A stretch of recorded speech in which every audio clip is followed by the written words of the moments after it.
औज़ुबिल्लाहि मिनश्शैतानिर्रजीम बिस्मिल्लाहिर्रहमानिर्रहीम अल्लाहुम्मा सल्ली अला मुहम्मद व अला आलि मुहम्मद। अस्सलाम वालेकुम। आज के लेक्चर में हम चैप्टर नंबर 1 का नेक्स्ट लेक्चर डिस्कस करेंगे, जिसमें हम मर्चेंडाइजिंग और मैन्युफैक्चरिंग एक्टिविटीज़ का एक कंट्रास्ट सबसे पहले डिस्कस करेंगे। सबसे पहले अगर हम देखें तो ये दोनों कंपनीज़, चाहे वो मैन्युफैक्चरिंग हो या मर्चेंडाइजिंग हो, प्रोडक्ट को सेल करके अपना रेवेन्यू अर्न करती हैं। जो मैन्युफैक्चरिंग कंपनी होती है वो प्रोडक्ट को बना के सेल करती है, जबकि जो मर्चेंडाइजिंग कंपनी होती है वो प्रोडक्ट को ख़रीद के सेल करती है उसी हालत में। तो जो मर्चेंडाइजर्स होते हैं बेसिकली, या मर्चेंडाइजिंग कंपनीज हैं, वो बाय करती हैं फिनिश गुड्स, सेल्स करती हैं फिनिश गुड्स, ठीक है। जबकि जो मैन्युफैक्चरर्स होते हैं ये रॉ मटेरियल को बाय करते हैं, उनको फिनिश गुड में कन्वर्ट करके फिर सेल करते हैं, ठीक है। तो बेसिकली दोनों जो कंपनीज हैं या दोनों जो बिजनेसेस हैं ये प्रोडक्ट को सेल करते हैं। मर्चेंडाइजर या ट्रेडिंग कंपनीज जो है ये प्रोडक्ट को बनी बनाई हालत में ख़रीदती हैं और आगे सेल करती हैं, जबकि मैन्युफैक्चरिंग कंपनीज रॉ मटेरियल से फिनिश गुड का प्रोसेस कंप्लीट करने के बाद उनको सेल करते हैं, ठीक है जी। फॉर एग्जांपल, जो अगर हम बात करें कि ये एक प्रोडक्ट है, उस प्रोडक्ट की कॉस्ट के कितने कंपोनेंट है, ये हम यहाँ से हम मैन्युफैक्चरिंग कॉस्ट की बात करने लगे हैं। तो जब हम देखें तो इस प्रोडक्ट के बेसिकली 3 एलिमेंट है: डायरेक्ट मटेरियल, डायरेक्ट लेबर और मैन्युफैक्चरिंग ओवरहेड। डायरेक्ट मटेरियल क्या है? Direct material those materials that become an integral part of the product and can be conveniently traced directly into it. For example, ये car है, इसमें radio आपने install किया है, तो ये रेडियो जो है ये डायरेक्ट मटेरियल है, क्योंकि ये इस प्रोडक्ट के साथ डायरेक्टली एसोसिएटेड भी है और उससे कन्वीनियंटली ट्रेस आउट भी हो जाएगा। डायरेक्ट लेबर बेसिकली ये लेबर है, ये लेबर कॉस्ट है जो उस प्रोडक्ट के साथ इजीली ट्रेस है। फॉर एग्जांपल, जिस लेबर ने इस गाड़ी को बनाया है, उस गाड़ी की मैन्युफैक्चरिंग के अंदर एक्चुअली अपना रोल प्ले किया है, वो डायरेक्ट लेबर है। जैसे wages paid to automobile assembly workers, ठीक है, डिफरेंट कंपोनेंट्स को उन्होंने असेंबल किया है, तो ये जो लेबर है ये डायरेक्ट लेबर है। जो मैन्युफैक्चरिंग ओवरहेड है ये वो कॉस्ट है जो प्रोडक्ट के साथ डायरेक्टली एसोसिएटेड या डायरेक्टली ट्रेस्ड नहीं हो सकती, ठीक है जी। जैसे इनडायरेक्ट लेबर है और इनडायरेक्ट मटेरियल्स है, ठीक है। इसमें बेसिकली इनडायरेक्ट लेबर में wages paid to employees who are not directly involve in the production.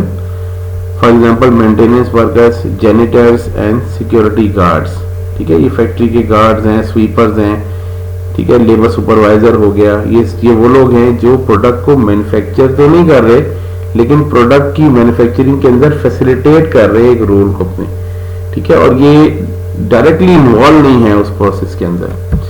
जिस तरह इनडायरेक्ट मटेरियल भी वो मटेरियल है जो उस प्रोसेस में सपोर्ट रोल प्ले कर रहा है। फॉर एग्जांपल, अगर हम गाड़ियों की बात करें तो लुब्रिकेंट्स हैं, क्लीनिंग सप्लाईज हैं, ठीक है, ये सारी चीजें क्या है, ये इनडायरेक्ट मटेरियल है। कॉस्ट की क्लासिफिकेशन की अगर हम बात करें तो मैन्युफैक्चरिंग कॉस्ट को हम क्लासिफाई करते हैं, ये हमने 3 कंपोनेंट तो डिस्कस कर ली है: डायरेक्ट मटेरियल, डायरेक्ट लेबर और ओवरहेड। अब हम डायरेक्ट मटेरियल और डायरेक्ट लेबर को प्राइम कॉस्ट भी कहते हैं, यानी हम दोनों को ऐड करें तो प्राइम कॉस्ट है, ठीक है जी, या डायरेक्ट टोटल डायरेक्ट कॉस्ट भी इसको कह सकते हैं। और डायरेक्ट लेबर और मैन्युफैक्चरिंग ओवरहेड को कन्वर्जन कॉस्ट भी कहते हैं, ठीक है। तो इन दोनों को मिलाएं तो कन्वर्जन कॉस्ट, इन दोनों को मिलाएं तो प्राइम कॉस्ट, ठीक है। ये एक ब्रीफ सा कॉन्सेप्ट था। नॉन मैन्युफैक्चरिंग कॉस्ट जो है ये मार्केटिंग एंड सेलिंग कॉस्ट, जिसको हम प्री प्रोडक्शन कॉस्ट भी कहते हैं, ठीक है, cost necessary to get the order and delivery the product, ठीक है, यानी ऑर्डर लेने की कॉस्ट, उसकी प्रोसेसिंग कॉस्ट, ठीक है, और सेलिंग कॉस्ट भी हम इसको कह सकते हैं, जो प्रोडक्ट को सेल करने की डिलीवरी कॉस्ट। अच्छा, प्री प्रोडक्शन मार्केटिंग है, ये पोस्ट प्रोडक्शन कॉस्ट है, सेलिंग कॉस्ट, ठीक है, ये दोनों नॉन मैन्युफैक्चरिंग कॉस्ट कहलाती है, क्योंकि प्रोडक्शन तो हो चुकी है ना प्रोडक्ट की। एक केस में प्रोडक्शन अभी हुई नहीं है, एक केस में प्रोडक्शन हो चुकी है, तो ये नॉन मैन्युफैक्चरिंग कॉस्ट है।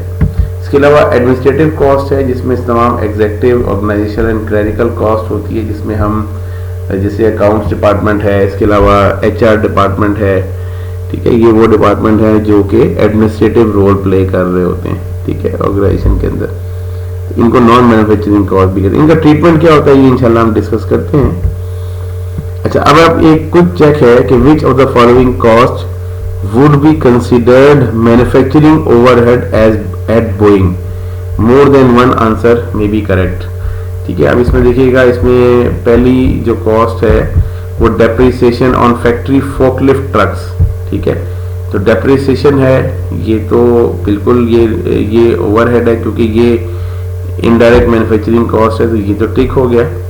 सेल्स कमीशन ये ओवरहेड तो नहीं है, ये बेसिकली नॉन मैन्युफैक्चरिंग कॉस्ट है, तो ये इसका आंसर नहीं है, ठीक है। The cost of a flight recorder at Boeing, ये डायरेक्ट मटेरियल है, तो ये भी इसका आंसर नहीं है, ठीक है, ये फैक्ट्री ओवरहेड नहीं है, ये मैन्युफैक्चरिंग ओवरहेड नहीं है। The wages of A production shift supervisor, yes, this could be A manufacturing overhead. तो बेसिकली यहाँ पे जो मैन्युफैक्चरिंग ओवरहेड है, जो उसकी एग्जांपल वो ली जा रही है, वो हमसे टेस्ट करवाई जा रही थी। तो एक तो है वो नॉन मैन्युफैक्चरिंग कॉस्ट है, वो तो किसी सूरत भी मैन्युफैक्चरिंग ओवरहेड नहीं है, और एक जो है वो डायरेक्ट मटेरियल है, जो कि नहीं है उसका आंसर। तो A और D इज दी आंसर्स। अच्छा, अब आज के लेक्चर का हम लास्ट कॉन्सेप्ट डिस्कस कर रहे हैं, product cost versus period cost. तो प्रोडक्ट कॉस्ट क्या है? Product cost include direct material, direct labour and manufacturing overhead. यानी बेसिकली जो भी हम अभी एक प्रोडक्ट की मैन्युफैक्चरिंग कॉस्ट की बात कर रहे हैं, ये प्रोडक्ट कॉस्ट कहलाती है। यानी manufacturing cost is a product cost. जैसे फॉर एग्जांपल बैलेंस शीट में ये एसेट रिपोर्ट होगी, और जैसे गुड्स को सेल करेंगे तो ये कॉस्ट ऑफ गुड्स सोल्ड में ट्रांसफर हो जाएगी, ठीक है।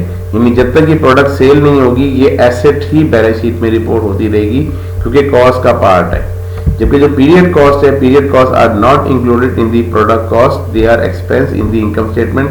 जो नॉन मैन्युफैक्चरिंग कॉस्ट है, ये पीरियड कॉस्ट कहलाती है। इसको अगर हम यहाँ पे ये भी लिख दें कि नॉन मैन्युफैक्चरिंग कॉस्ट, ये मैन्युफैक्चरिंग कॉस्ट है, दिस इज मैन्युफैक्चरिंग कॉस्ट,